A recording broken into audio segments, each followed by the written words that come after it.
Morning, good evening, sorry good afternoon बच्चों। ये जो लेक्चर है डीएसएसबी वाले बच्चों के लिए है। इसमें मैंने कल एक लेक्चर सीरीज कल एक वीडियो डाली थी जिसमें हमने प्रीवियस ईयर क्वेश्चन के बारे में बात करी थी। तो कई सारे बच्चों का ना मुझे एसएमएस आया था, वो बोल रहे थे कि सर क्या कहते हैं ये कौन से एग्ज़ाम के लिए है, आपका क्या कहते हैं इसमें आप कौन सा एग्ज़ाम कवर कर रहे हो, पीजीटी कवर कर रहे हो, ठीक है, या फिर आप टीजीटी कवर कर रहे हो, या फिर आप पीआरटी कवर कर रहे हो। तो देखो मैं पहले थोड़ा सा आपको क्लेरिफाई कर देता हूँ क्या है यहाँ पर। तो यहाँ पे बात ऐसी है बच्चों कि हम बात कर रहे हैं बहुत सारे एग्ज़ाम में। देखो आपके जो पीजीटी, टीजीटी और पीआरटी का एग्ज़ाम होता है उसके अंदर पहले आपका होता है पेपर 1, ठीक है, ये बात तो आप सभी को पता ही होगी। तो पेपर 1 के अंदर आपका जनरल अवेयरनेस के 20 क्वेश्चन आते हैं, ठीक है, ठीक है। चाहे आप क्या कहते हैं 20 क्वेश्चन आते हैं आपके, चाहे आप क्या कहते हैं पीजीटी दे रहे हो, ठीक है, या फिर आप टीजीटी दे रहे हो, या फिर आप पीआरटी दे रहे हो, या फिर आप क्लर्क का एग्जाम दे रहे हो, कुछ भी दे रहे हो, जो भी डीएसएसबी के अंदर है वो इस तरीके से पैटर्न है कि आपका पहला पेपर 1 आएगा एंड देन उसके बाद आपका पेपर का 2, पेपर 3 और फिर आपका जो सब्जेक्ट वाइज पेपर होगा वो आएगा, ठीक है। तो मैंने क्या करा है, मैंने पीजीटी, टीजीटी, पीआरटी, क्लर्क जितने भी पेपर के अंदर जीए के क्वेश्चन आए हुए हैं उन सबको मिक्स करके, ठीक है, और उन सबको ही क्या कर रखा है आपके प्रीवियस ईयर पेपर के अंदर डाल दिया है। क्योंकि जीए के क्वेश्चन जब मैंने एनालाइज किया तो मुझे पता चला कि पीआरटी का पेपर दे लो आप या पीजीटी का देख लो, इसके क्वेश्चंस कुछ खास ज़्यादा वेरी नहीं करते हैं। बात समझ में आ रही है, इसके क्वेश्चनों में ज़्यादा वेरिएशन नहीं आता है। तो ये बात पहली तो क्लियर हो जाती है यहाँ पर। दूसरी बात ये होती है कि देखो पेपर सेटर के पास ये तो कोई है नहीं ना कि अगर मान लो ये पूछ रहा है कि बताओ कि उपराष्ट्रपति की एज क्या है, मतलब मिनिमम एज क्या, मैक्सिमम एज क्या है, कब तक वो बन सकता है, ये कब तक नहीं बन सकता, इस टाइप का जो भी क्वेश्चन बनता है तो वो पीजीटी में भी पूछ सकता है, टीजीटी में भी पूछ सकता है, पीआरटी में भी पूछ सकता है, क्लर्क के एग्जाम में भी पूछ सकता है। तो आप एग्जाम टारगेट कर रहे हो, बहुत अच्छी बात है, एग्जाम के पेपर को टारगेट कर रहे हैं हम लोग, ठीक है। तो हमें समझना बहुत जरूरी है कि किस पैटर्न पे क्वेश्चन पूछा जा रहा है, ठीक है। तो इसलिए मैंने सारे कर दिया। अच्छा, आज की क्लास में क्या स्पेशल है, तो आज की क्लास में सबसे स्पेशल बात है कि मैंने पॉलिटी के क्वेश्चन को बिल्कुल अलग ही कर दिया। आज जो हम प्रीवियस ईयर में पढ़ेंगे इसमें जितने क्वेश्चन हैं वो सारे पॉलिटी के हैं। कल भी हम पॉलिटी के ही क्वेश्चन पढ़ेंगे, उसके बाद फिर हिस्ट्री के क्वेश्चन लेके आऊँगा, फिर मैं उसके बाद आपको लेकर के आऊँगा ज्योग्राफी के क्वेश्चन, फिर उसके बाद लेके आऊँगा साइंस के क्वेश्चन। इस तरीके से आपको अलग अलग क्वेश्चंस क्या होते चले जाएंगे, मिलते चले जाएंगे। इससे क्या होगा कि आपको क्लियरली पता चल जाएगा कि पॉलिटी के अंदर किस तरीके के क्वेश्चन पूछे जा रहे हैं, हिस्ट्री के अंदर किस तरीके के क्वेश्चन पूछे जा रहे हैं। क्लियर है बात। एक और बात बड़ी दिक्कत होती है बच्चों की, मेरे पास 1-2 बच्चों का और एसएमएस आया था, वो बोल रहे थे कि सर पढ़ाई का हमारा शेड्यूल नहीं बन पाता है, कैसे पढ़ें एंड ऑल। तो देखो भाई प्लीज़ कोशिश करो कि मिनिमम 4 घंटे की तो पढ़ाई करो ही। सेल्फ स्टडी की बात कर रहे हैं यहाँ पे, मैं वीडियो वगैरह देखने की बात नहीं कर रहा हूँ, मैं सेल्फ स्टडी की बात कर रहा हूँ कि आप कम से कम 4 घंटे निकालो, ठीक है। कोई भी डीएसएसबी का बच्चा ये भी नहीं कह सकता कि सर मैं वर्किंग हूँ, क्योंकि जो स्कूल्स में जो गेस्ट टीचर पढ़ाती हैं, ठीक है ना, उनकी भी अभी छुट्टियाँ ही चल रही हैं, ठीक है। तो आप अपने लिए 4 घंटे निकाल सकते हो, 4 घंटे निकालो और अलग अलग सब्जेक्ट को पढ़ो, और खास करके पहले उस पर ध्यान दो जो तुम्हारा पोर्शन वीक है, ठीक है। वीक पोर्शंस पे पहले सबसे इंपॉर्टेंटली ध्यान दो एंड देन उसके बाद आप अपने फर्दर आगे ध्यान दो कि किस पोर्शन पे ज़्यादा अच्छा है। और एक कम से कम एक वीकली टेस्ट दे के जरूर देखो। टेस्ट क्या करता है आपके ना स्ट्रॉन्ग और आपके वीक पॉइंट को बताता है कि आपका कौन सा पॉइंट स्ट्रॉन्ग है और कौन सा पॉइंट वीक है। क्लियर है बात। चलो तो आज की क्लास को हम शुरू करते हैं यहाँ पर। तो सबसे पहला क्वेश्चन आता है, बंदी प्रत्याशीकरण रिट जारी करने की शक्ति निहित है। तो जिन बच्चों ने भी मेरी पॉलिटी की सीरीज चल रही है एक, ठीक है भाई, वहां जाके आप देखोगे तो शायद लेक्चर नंबर 3 के अंदर मैंने ये पूरा कंप्लीट करवा रखा है, बट मैं यहाँ पे आपको समझाता हूँ। बंदी प्रत्याशीकरण का मतलब होता है कि जब किसी व्यक्ति को कोई क्या कर लेता है, किसी व्यक्ति को मान लो आपको पुलिस अरेस्ट करके ले गई और पुलिस ने आपको रीज़न नहीं बताया कि उसने क्यों अरेस्ट करा है, वो मजिस्ट्रेट के सामने भी पेश नहीं कर रही है, तो आप जाकर के सुप्रीम कोर्ट जाके बंदी प्रत्याशीकरण के लिए क्या कर सकते हो, रिट जारी करवा सकते हो। सुप्रीम कोर्ट आदेश देगा कि भाई ऐसा है, जिस व्यक्ति को आपने क्या करके रख रखा है, अरेस्ट करके रख रखा है, जिसको आपने मतलब कह सकते हो कि बंदी बना करके रख रखा है, उसको कोर्ट के सामने पेश करो। अब फिर पुलिस को तो करना ही पड़ेगा, क्योंकि भाई हाई कोर्ट या सुप्रीम कोर्ट इस बात का आदेश देगा तो करना ही पड़ेगा। अच्छा, इसको जारी करने का जो राइट होता है वो सुप्रीम कोर्ट के पास भी है और हाई कोर्ट के पास भी है। अब आप बोलोगे सर सुप्रीम कोर्ट और हाई कोर्ट में क्या फ़र्क हो गया फिर रिट जारी करने में? तो सुप्रीम कोर्ट सिर्फ और सिर्फ कब जारी कर सकती है इस रिट को? जब मूल अधिकारों का क्या होगा, खंडन हो रहा हो।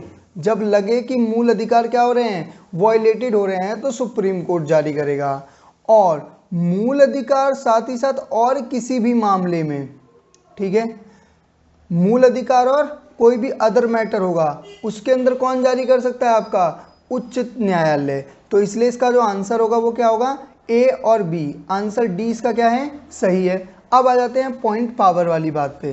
तो देखो, ये जो रिट जारी करने का पावर है ये दोनों के पास है, यानी कि आपके सुप्रीम कोर्ट के पास भी है और आपके हाई कोर्ट के पास भी है।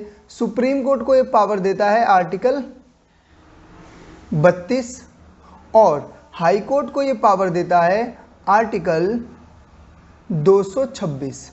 रिट 5 तरीके की होती हैं। कौन कौन सी देख लो जरा।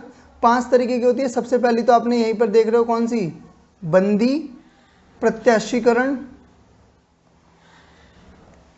अच्छा, दूसरी रिट कौन सी होती है?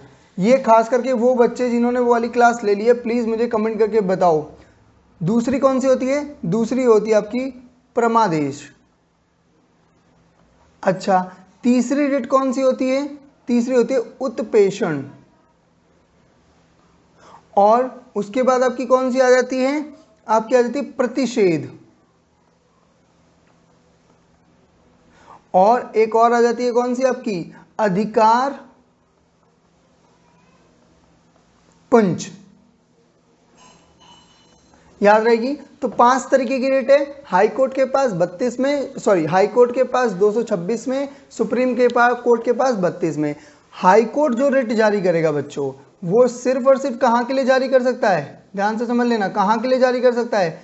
अपनी जुडिडिक्शन के लिए। जैसे मान लो मद्रास हाई कोर्ट है तो मद्रास के, यानी मान लो तमिलनाडु के लिए जारी कर सकता है। पर सुप्रीम कोर्ट जो रिट जारी करेगा वो देश के किसी भी कोने के लिए जारी कर सकता है, कोई भी किसी भी राज्य के लिए जारी कर सकता है। तो कहीं ना कहीं सुप्रीम कोर्ट के पास पावर ज़्यादा है पर हाई कोर्ट के पास मुद्दे ज़्यादा हैं। क्लियर है बात? यहाँ पर आगे बढ़ते हैं नेक्स्ट क्वेश्चन की तरफ।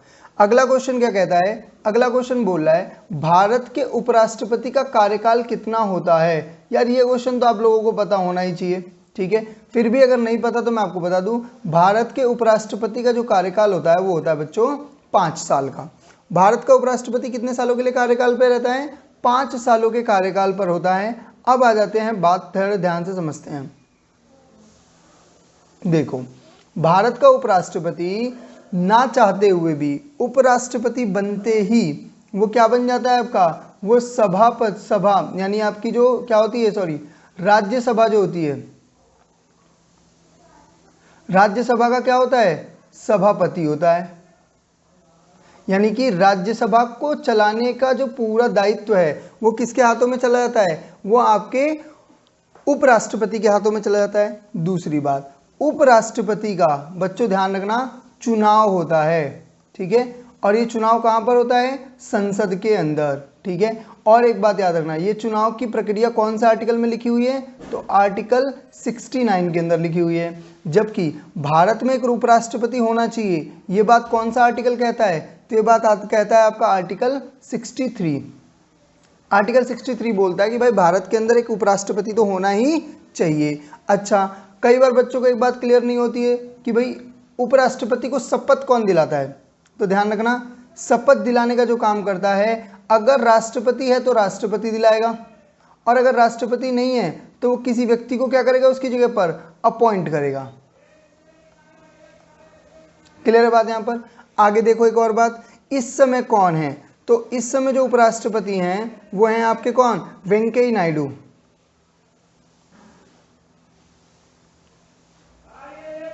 ठीक है जी, चलें आगे बढ़े। इतनी इन्फॉर्मेशन काफ़ी है। क्लियर हो रही है बात? बहुत ही क्लियर। चलो बढ़िया, बहुत अच्छी बात है। तो चलो अगले क्वेश्चन पे बढ़ते हैं। ये बड़ा ही अच्छा क्वेश्चन है। क्या बोला है? गुवाहाटी हाई कोर्ट का न्यायिक महकमा है। अब यहाँ पर क्वेश्चन समझना बहुत जरूरी है। एक तो यार ये लोग वेंडर्स हैं ना, पता नहीं कितने वेंडर आते रहते हैं। देखो क्या कहते हैं, गुवाहाटी उच्च न्यायालय का न्यायिक महकमा कहाँ पर है? तो न्यायिक महकमा का मतलब समझ लो। देखो भाई, आप जब भी, आप मान लो आप दिल्ली के अंदर हो, तो आप दिल्ली के निवासी हो, आपने दिल्ली में कोई मर्डर कर दिया, तो आप कौन से हाई कोर्ट में जाओगे? चेन्नई हाई कोर्ट में, मद्रास हाई कोर्ट में, गुवाहाटी हाई कोर्ट में? नहीं सर, कहाँ जाओगे आप लोग? आप जाओगे दिल्ली हाई कोर्ट में। दिल्ली हाई कोर्ट का कहाँ तक है? दिल्ली के अंदर काम करने का है। उसी तरीके से गुवाहाटी कहाँ तक काम कर सकती है, ये बात पूछ रहा है। पहली बात तो क्वेश्चन गलत है। क्वेश्चन इसलिए गलत है, या तो यहाँ पे नहीं आना चाहिए था, कहाँ इसका महकमा नहीं है, ठीक है, क्योंकि इस क्वेश्चन के आंसर में, क्वेश्चन में गलती है। तो पहली बात तो ध्यान रखना, अरुणाचल प्रदेश का हाईकोर्ट, अपना कोई हाईकोर्ट इनके पास नहीं है, तो इनकी सुनवाई भी कहाँ पर होती है? गुवाहाटी हाईकोर्ट में होती है। अच्छा, असम के लोगों को भी कोई दिक्कत हुई तो वो भी कहाँ जाते हैं? गुवाहाटी हाईकोर्ट जाते हैं, ठीक है। साथ ही साथ याद रखना, नागालैंड के लोगों को भी क्या हो गई, कोई दिक्कत होती है, तो वो भी कौन से हाईकोर्ट जाते हैं? सही बात है, कौन सा हाईकोर्ट? गुवाहाटी हाईकोर्ट जाते हैं। साथ ही साथ जो मिजोरम के लोग हैं, मिजोरम, ठीक है, मिजोरम के लोगों के पास भी अपना कोई हाईकोर्ट नहीं है, तो वो भी लोग कहाँ जाते हैं? आपके गुवाहाटी हाईकोर्ट जाते हैं। तो यानी किसका? त्रिपुरा के पास अपना हाईकोर्ट है, बिल्कुल सही, त्रिपुरा के पास एक अपना हाईकोर्ट है, और वो हाईकोर्ट का नाम क्या है? याद रखना, हाईकोर्ट को कब स्टेब्लिश किया गया था? 2013 में। जबकि गुवाहाटी हाईकोर्ट की स्टेब्लिशमेंट कब हुई है? 1948 में, ठीक है जी। तो आपका क्या कहते हैं, अरुणाचल प्रदेश, असम, नागालैंड और मिजोरम, इन चारों राज्यों के जो निवासी हैं उनके लिए एक हाई कोर्ट है, और उस हाई कोर्ट का नाम क्या है? आपका गुवाहाटी उच्च हाई कोर्ट, ठीक है। अच्छा जी, हाई कोर्ट कितने हैं? तो याद रखना, इस समय जो टोटल हाई कोर्ट की संख्या है वो है 25, ठीक है। 25वां हाई कोर्ट कौन सा है? तो 25वां हाई कोर्ट बनाया गया है आंध्र प्रदेश के लिए 2019 में, ठीक है जी। 2019 में आंध्र प्रदेश में क्या बना दिया गया? आपका हाई कोर्ट बना दिया गया। अच्छा, हाई कोर्ट के जो जज होते हैं और जो इनका क्या होता है, चीफ जस्टिस होता है, उसकी भी अपॉइंटमेंट कौन करके देता है? आपका राष्ट्रपति करके देता है, ठीक है जी। और हर राज्य के अंदर या फिर हर राज्य के अंदर या फिर कई राज्यों का एक हाई कोर्ट हो सकता है, और ये बात कौन सा आर्टिकल कहता है? आर्टिकल 214 कहता है। बात क्लियर हो रही है यहाँ पर? तो हाई कोर्ट के बारे में आपको बात क्लियर कर देते हैं। हाई कोर्ट के जज की नियुक्ति कौन करता है? आपका राष्ट्रपति। चीफ जस्टिस की नियुक्ति कौन करता है? राष्ट्रपति। कितने हाई कोर्ट हैं? 25। 25वां हाई कोर्ट कहाँ पर है? आंध्र प्रदेश के अंदर। हाई कोर्ट होना चाहिए कौन कहता है? आर्टिकल 214 कहता है। बात क्लियर है? हाई कोर्ट क्या है, या सुप्रीम कोर्ट क्या है, या फिर न्यायिक कोर्ट क्या है? भारत के अंदर जब आप कानून बनाते हो और उस कानून का जब कोई पालन नहीं करता, कोई उल्लंघन कर देता है, भाई कोई मानने कोई तैयार नहीं है, मान लो एक बात करी जा रही है कि 18 साल से कम उम्र की लड़कियों की शादी नहीं करवानी चाहिए, पर कोई राज्य है जो करवा रहा है, तो वो क्या कर सकते हैं? उसकी जो सजा देने की, जो मतलब जो उसका पालन कर सजा देने का काम है, वो न्यायालय करवाता है, ठीक है। और जब राज्य का जो सबसे बड़ा न्यायालय होता है वो होता है आपका उच्च न्यायालय यानी हाई कोर्ट, और देश का जो सबसे बड़ा न्यायालय है वो आपका उच्चतम यानी कि आपका सुप्रीम कोर्ट, ठीक है। चलो आगे बढ़ते हैं। बोला चुनाव याचिका का अधिकार है। अब पहले तो समझ लेते हैं क्या होता है चुनाव याचिका। तो चुनाव याचिका की अगर हम बात करते हैं तो ध्यान से समझ लेना कि चुनाव के अंदर कोई भी क्या हो जाए, घपला हो जाए, ईवीएम खराब चल रही है, ईवीएम में कुछ गड़बड़ी है, या किसी को भी ये लगता है, जैसे दीदी जी को लगता था, ठीक है ना, कि भाई हमारे साथ चीटिंग हुई है, हमको तो हरा दिया है, ठीक है ना। और जैसे आपको पता ही है कि जैसे बीजेपी जीतती है तो लोगों को लगता है चीटिंग हुई है, और जैसे ही बीजेपी हारती है तो लोगों को लगता है यही तो चुनाव हुआ था ईमानदारी से। थोड़ा सा लोग हैं हिपोक्रेट, उसका कुछ नहीं कर सकते। बट चुनाव याचिका का मतलब क्या है कि जब भी कोई चुनाव के अंदर गड़बड़ी हो और किसी भी कैंडिडेट को ये लगता है कि भाई मेरे साथ क्या हुई है, नाइंसाफ़ी हुई है, तो वो चुनाव याचिका जाहिर कर सकता है, चुनाव याचिका क्या कर सकता है, दे सकता है। और वो चुनाव याचिका कहाँ पर देगा, तो ध्यान रखना हाई कोर्ट के अंदर देता है। हाई कोर्ट की एक्सक्लूसिव पावर है, ठीक है जी। तो चुनाव याचिका कहाँ पर जाती है, आपके हाई कोर्ट के अंदर जाती है। जबकि देश का मुद्दा आएगा तो ये सुप्रीम कोर्ट के पास चली जाती है, क्लियर है बात यहाँ पर वैसे नॉर्मली ये पावर किसके हाथ में है, तो इसका आंसर क्या होगा, हाई कोर्ट। क्लियर है बात। अगले क्वेश्चन की तरफ बढ़ते हैं। बोल रहा है अगर विधानसभा के अध्यक्ष को इस्तीफा देना हो तो वो अपने इस्तीफा किसे सौंपेगा। इसके अंदर कोई सा ऑप्शन ही नहीं है, पेपर बनाने वाले के मन में पता नहीं क्या आई, ऑप्शन ही नहीं डाला है। तो विधानसभा का जो अध्यक्ष होता है ना, वो अपना जो इस्तीफा होता है वो किसको देता है, उपाध्यक्ष को देता है। ठीक है जी, याद रहेगी बात।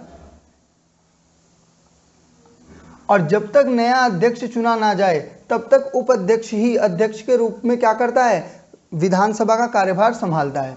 सेम, अब देखो समझो ध्यान से, जब भी हम बात विधानसभा की करते हैं ध्यान से समझ लेना, जैसे संसद जो है, संसद में जैसे आपको देखने को मिलेगी लोकसभा, तो जो लोकसभा जिस तरीके से काम करती है आपके पूरे देश के लिए, ठीक है, उसी तरीके से कानून बनाने के लिए जो राज्य के अंदर काम करती है वो कौन करती है, आपकी विधानसभा।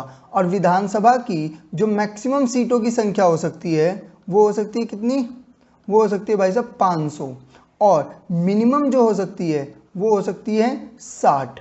ठीक है, विधानसभा की जो मैक्सिमम सीट हो सकती है वो 500 हो सकती है, जबकि मिनिमम कितनी हो सकती है, 60 हो सकती है। अब आपके दिमाग में आ रहा होगा, किसी बच्चे ने भी अंदर से थोड़ा सा पढ़ा होगा, कहीं से देखा होगा, नहीं सर अरुणाचल प्रदेश में तो 30 है, सिक्किम में तो 30 है, गोवा में तो 30 है। बिल्कुल, तो कुछ एक्सेप्शंस हैं इसके। कौन कौन से, देखो अरुणाचल प्रदेश, सिक्किम, ठीक है, और गोवा की जो मिनिमम सीटों की संख्या है वो कितनी है, 30। आप बोलोगे सर ऐसा क्यों, क्योंकि भैया इनकी जनसंख्या नहीं है ना, इस वजह से। और दूसरा मिजोरम में 40 है, और याद रखना है क्वेश्चन, और नागालैंड के अंदर कितनी है, नागालैंड के अंदर ये संख्या 46 है। ये बात याद रखना, क्यों, क्योंकि पूछा जाता है कई बार पेपरों में, आ चुका है पहले भी। ठीक है, याद रखना। अच्छा, इसमें से ही मैं आपको कुछ बातें और बता देता हूँ। जो मुख्यमंत्री होता है उसकी अपॉइंटमेंट होती है, ये बात ध्यान रखना, भारत के अंदर मुख्यमंत्री और प्रधानमंत्री के चुनाव नहीं होते हैं। फिर से ध्यान से समझ लेना, भारत के अंदर मुख्यमंत्री और प्रधानमंत्री के चुनाव नहीं होते हैं। हम पॉलिटी के अंदर इसमें डिटेल में बात करेंगे। तो मुख्यमंत्री की अपॉइंटमेंट करता है गवर्नर, और गवर्नर की अपॉइंटमेंट करता है राष्ट्रपति। ठीक है जी, राष्ट्रपति क्या करता है, नियुक्ति करता है किसकी, गवर्नर की। उच्च न्यायालय के न्यायाधीश की भी नियुक्ति कौन करता है, आपका राष्ट्रपति। और राष्ट्रपति का क्या होता है बच्चों, इलेक्शन। क्लियर है बात। राष्ट्रपति का क्या किया जाता है, चुनाव किया जाता है। चलें आगे बढ़े, बहुत बढ़िया। एक बात तो क्लियर है भाई साहब, तुम लोग पढ़ रहे हो, मैं देखो तुम्हें सच बताऊं, इतना पढ़ रहे हो ना कि मैं बोलता हूँ अरे कमेंट करके बता दिया करो कि कौन सा क्वेश्चन करा, कौन सा क्वेश्चन नहीं किया, क्या तुम्हारा स्कोर आया। तुम कहते हो ये कौन करेगा इतनी मेहनत है, उंगलियों को भी दे, क्योंकि अब तो ऐसा हो गया ना, भंडारा कहाँ मिलेगा, अब तो बोलने की सुविधा उपलब्ध हो चुकी है, तो बच्चे लिखने से बिल्कुल ही भागते हैं। मतलब मैं बहुत सारे ऐसे आलसी बच्चों को जानता हूँ जो कॉपी पे लिखते ही नहीं है। ठीक है, और मैं आपको पहले बता दे रहा हूँ, नोट मेकिंग, जो आप नोट्स बनाते हो वही आपको एक दिन पहले, एग्जाम से पहले आपका एग्जाम क्लियर करवाते हैं। क्योंकि ना तो आप रजनीकांत हो और ना आप कोई साउथ मूवी में काम कर रहे हो कि जहाँ पर आप क्या कहते हैं, क्या नाम है उसका, अरे क्या होता है वो, मुर्गे से किसी आदमी की हत्या कर दो, ऐसी चीज़ें चल रही हैं, या आप हवा में उड़ रहे हो, ऐसे तो आप हो नहीं। ठीक है, तो आपको चीज़ें याद रखनी पड़ेगी, और उसके लिए आपको कंटिन्यूसली रिवीजन करना पड़ेगा। हर हफ्ते रिवीजन करो, हर मंथली रिवीजन करो। जब रिवाइज करोगे, क्वेश्चनों को बार बार देखोगे, तभी आप समझ पाओगे। अब आपको नहीं माननी है मेरी बात तो देखो मैं कुछ कर नहीं सकता, आपका मैं भी कुछ नहीं कर सकता, आप खुद भी अपने आप का कुछ नहीं कर सकते। और अगर बात माननी है तो एक प्यारा सा रजिस्टर बना लो, जिसके अंदर आपके जो क्वेश्चंस हैं उनको एक तरफ रखो, कॉन्सेप्ट को एक अलग तरफ से रखो, और उन्हें बार बार रिवाइज करो, देखते रहो। देखोगे याद रहेगा, नहीं देखोगे नहीं याद रहेगा। क्लियर है। अब तो वैसे भी लोगों का जो मेमोरी का जो स्पैम है वो धीरे धीरे कम होता जा रहा है। चलो आगे बढ़ते हैं बालक। क्या है, भारतीय संविधान के कौन सी अनुसूची में संविधान द्वारा मान्यता प्राप्त भाषाओं को सूची दी गई है। तो ध्यान से समझो, भारत के अंदर जो अनुसूचियों की संख्या है, वो जब संविधान बन के तैयार हुआ था तो सिर्फ 8 अनुसूचियां थी। अब ये संख्या कितनी हो चुकी है, 4 बढ़ करके टोटल कितनी हो गई है, 12। अब बात करते हैं राज्य भाषाओं की। तो जब भारत का संविधान बना था तो जो टोटल भाषाएं थी वो थी 14, पर 8 भाषाएं और बनी, और इस समय टोटल भाषाएं हो गई हैं कितनी 22। और आठवीं अनुसूची और भाग कौन सा, भाग 17 किस चीज़ से डील करता है, भारतीय भाषाओं से डील करता है। यानी भारत की हिंदी, मराठी, गुजराती, इस तरीके की जो भाषाएं हैं वो कौन सी अनुसूची में लिखी हुई हैं, 8वीं अनुसूची में लिखी हुई हैं। भाग कौन सा है, 17। अगर आपसे कोई पूछ दे, अगली बार पेपर में पूछ दे आर्टिकल कौन सा है, तो 343 से लेकर के और कितना आपका 351 तक। अच्छा, अब कई बार बच्चों के दिमाग में क्वेश्चन आता है, सर ये 8 भाषाएं जो जोड़ी गई हैं, क्या आप बता दोगे कौन सी है? बिल्कुल बता देंगे, पैसे इसी बात के ले रहे हैं हम, नहीं मैं तो नहीं ले रहा, फिर भी बता दूंगा। तो देखो 4 या 3 संवैधानिक संशोधन हुए हैं। पहला आपका हुआ था 21वां संवैधानिक संशोधन, जो कब हुआ था, 1967 में, 1967 में। और दूसरा जो हुआ आपका वो हुआ था 71वां संवैधानिक संशोधन, ये कब हुआ, ये हुआ आपका 1992 के अंदर। और उसका तीसरा हुआ आपका 92 संवैधानिक संशोधन, और ये कब हुआ लल्ला, ये हुआ 2003 के अंदर। इनमें कौन कौन सी भाषाएं जोड़ी गई, सुन लो ध्यान से। तो 1967 में, एक सेकेंड पेन का कलर चेंज कर लूँ, 1967 में जो जोड़ी गई थी भाषा उसका नाम था सिंधी, ठीक है। अच्छा, और 1992 के अंदर यानी 71वें के अंदर 3 भाषाएं जोड़ी गई। कौन कौन सी, एक जोड़ी गई कोकड़ी, दूसरी जोड़ी गई कौन सी, मणिपुरी, और तीसरी जोड़ी गई नेपाली। अच्छा, उसके बाद 2003 के अंदर जो 92 जो अमेंडमेंट हुआ उसके अंदर क्या करा गया, जोड़ी गई मैथिली,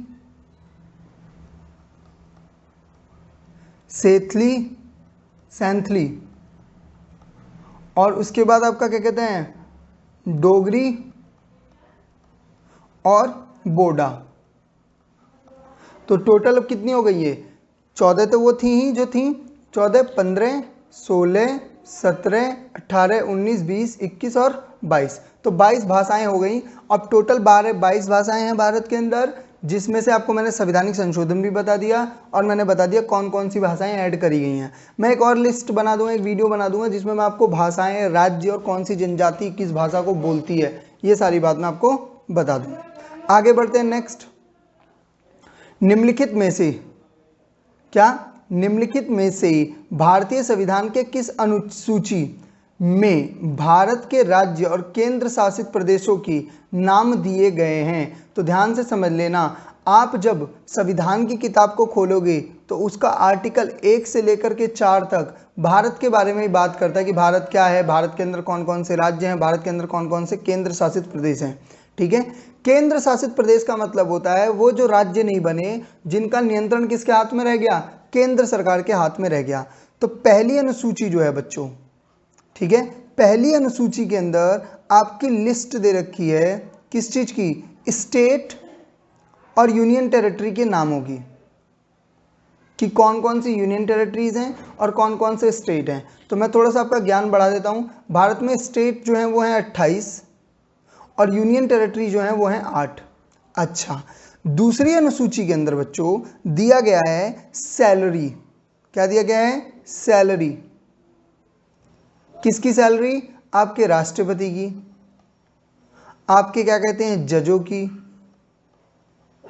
आपके क्या कहते हैं कैग वगैरह की, इन सभी की सैलरी के बारे में बात किसने कर रखी है, दूसरी अनुसूची में। अच्छा, तीसरी अनुसूची के अंदर बच्चों क्या करा गया है, शपथ। हम बोलते हैं ना कि राष्ट्रपति को शपथ दिलाया, प्रधानमंत्री को शपथ दिलाई, ये सारी शपथें कि कौन कौन सी शपथ अलग अलग कौन कौन खा रहा है, ये सारी की सारी शपथें कहाँ पर लिखी हुई हैं, तीसरी अनुसूची के अंदर लिखी हुई हैं। जबकि अगर हम बात कर रहे हैं चौथी अनुसूची की, तो उसके अंदर दे रखी है राज्यसभा की सीटों का आवंटन, कि राज्यसभा की किस राज्य की कितनी सीटें हैं। ये सारी बातें कहाँ पर लिखी हुई हैं, आपके चौथी अनुसूची के अंदर लिखी गई हैं, ठीक है। बात क्लियर है यहाँ पर, चलो आगे बढ़ें, बहुत बढ़िया। नेक्स्ट क्वेश्चन बोल रहा है, जजों की संख्या बढ़ाने का अधिकार भारत में किसके पास है? तो याद रखना जजों की संख्या बढ़ाने का जो अधिकार है वो किसके पास है? संसद के पास है। संसद मतलब मैंने आपको ये पहले ही बताया, मैं फिर से बता देता हूँ। संसद का मतलब, संसद इंक्लूड 3 चीजें। कौन कौन सी? आपकी लोकसभा, आपके राज्यसभा और आपके राष्ट्रपति। हालांकि देखो, राष्ट्रपति ना तो लोकसभा में बैठता है, ना ही राज्यसभा में बैठता है, और ना ही किसी भी सदन का क्या होता है? सदस्य होता है, पर उसके बाद भी इसको इंक्लूड करते हैं। क्यों? क्योंकि बिना राष्ट्रपति के साइन किए हुए कोई भी बिल कानून नहीं बन सकता है। क्लियर है बात? आगे बढ़ते हैं। नेक्स्ट, हमारे संविधान का कौन सा अनुच्छेद छुआछूत का अनुमूलन करता है, यानी मना करता है, यानी अस्पृश्यता को मना करता है? तो ध्यान रखना, आर्टिकल 17 जो है वो इस बात को मना करता है। जबकि यहाँ पर जो बातें लिखी हुई हैं वो सारी क्या हैं? आर्टिकल 14 से लेकर आर्टिकल 18 तक किस बारे में बात करता है? इक्वालिटी के बारे में बात करता है। वो बोलता है कि भाई सभी जो भी इंडिया के रहते हैं उनके पास इक्वालिटी का अधिकार है, उनको किसी भी चीज़ के ऊपर भेदभाव नहीं किया जा सकता। जैसे आर्टिकल 14 क्या बोलता है? आर्टिकल 14 बोलता है विधि के समक्ष समानता, कि भाई कानून की नज़रों में सभी लोग क्या हैं? बराबर हैं, और कानून सबके लिए बराबर है। आर्टिकल 16 क्या बोलता है बच्चों? आर्टिकल 16 बोलता है नौकरी, सरकारी नौकरी की जब बात करी जाए तो वहाँ पे सभी को क्या मिलना चाहिए? सामान्य अवसर मिलना चाहिए। और आर्टिकल 15 क्या बोलता है कि भाई देखो, आप किसी को उसकी जेंडर के ऊपर, ठीक है, उसके धर्म के ऊपर या फिर उसकी जाति के ऊपर क्या नहीं कर सकते? आप उसे विभेद नहीं कर सकते। अगर आप ऐसा करते हो तो ये गलत है। अच्छा, और एक इसका और आर्टिकल होता है, आर्टिकल 18। ये क्या बोलता है? ये बोलता है कि भाई देखो, आप किसी भी तरीके की उपाधि धारण नहीं कर सकते हो, किसी भी तरीके की उपाधि नहीं धारण कर सकते, खास करके जब तक वो क्या ना हो? राष्ट्रपति से मान्य ना हो, या फिर वो आपको एकेडमिकली यानी कुछ करने से ना मिली, कुछ करने से मिली। जैसे आप डॉक्टर, सीए वगैरह लगाते हो तो चल जाएगा, पर आप अपने नाम के आगे लगा के घूम रहे हो राजा अधिराजा सरिराजा सुमित मिश्रा, अरे कान पे मारेगी पुलिस भी, कहेगी कहाँ का है तू राजा, ठीक है, और है भी तो लगाना अलाउड नहीं है। क्लियर है बात? चलो आगे बढ़ते हैं। नेक्स्ट क्वेश्चन है, यहाँ पे क्या बोला है? जाकिर हुसैन, डॉक्टर जाकिर हुसैन, ठीक है, डॉक्टर जाकिर हुसैन थे, क्या थे? तो ध्यान से समझ लेना। पहले मैं आपको बता देता हूँ, डॉक्टर जाकिर हुसैन जो थे वो पहले मुसलमान राष्ट्रपति थे, ये बात बिल्कुल सही है। अब बात कर लेते हैं इसकी थोड़ी सी और अलग अलग बातों की, जैसे कि आपका भारत के पहले उपराष्ट्रपति कौन थे? बताओ, भारत के पहले उपराष्ट्रपति का नाम बता दो फटाक से एकदम कमेंट में। सर्वपल्ली क्या? सर्वपल्ली राधाकृष्ण। अच्छा, एक कमाल की बात और याद रखना, वैसे तो तुम लोगों को पता ही होगी, जो टीचर्स हैं इन्होंने तो कम से कम टीचर्स डे पे गए होंगे, बच्चे तो नहीं आते, हम ये तो आए होंगे। सर्वपल्ली राधाकृष्ण के जन्मदिन को ही 5 सितंबर को एज अ टीचर्स डे मनाया जाता है, और ये पहले 3 लोगों में हैं जिनको क्या मिला था? भारत रत्न मिला था। याद रहेगी बात। दूसरी बात, भारतीय राष्ट्रीय कांग्रेस के पहले अध्यक्ष, अच्छा, भारतीय राष्ट्रीय कांग्रेस की स्थापना हुई थी 1885 में, और इसके पहले जो अध्यक्ष बने थे, ठीक है, वो बने थे आपके क्या? अच्छा, इसके फाउंडर जो हैं वो हैं एओ ह्यूम को क्रेडिट जाता है, father of the Indian national Congress बोले जाते हैं ये।